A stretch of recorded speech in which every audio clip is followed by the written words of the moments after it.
Момынов Нұрдәулет Нәбиұлы, Көкпардан жаттықтырушы боламыз. Рахмет, осы жақын арада осы бас бапкер болып тағайындалып жатырмыз. Көкпарға әрине өзгерістер болады.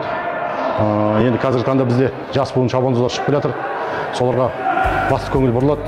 Келешекте алда өтетін дүбірлі додаларда жақсы дайындықпен, тыңғылықты дайындықпен жақсы нәтижеге қол жеткізсек деген үміттеміз. Бұл чемпионатқа дайындық мәселесі өте жоғары деңгейде өтіп жатыр.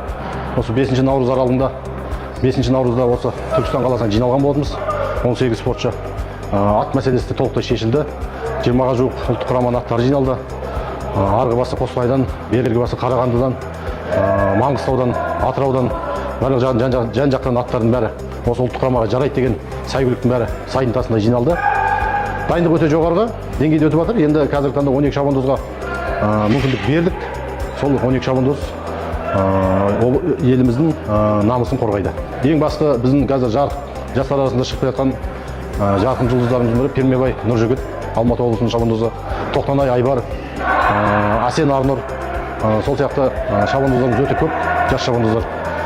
Соларға енді мүмкіндік береміз. Оқу-жаттығу жиыны кезінде енді барынша олармен жұмыс жасап, өздерінің қай жағынан жақсы жағынан көрсете білсе, ұлттық құрамадан көрінеді деген ойдамыз.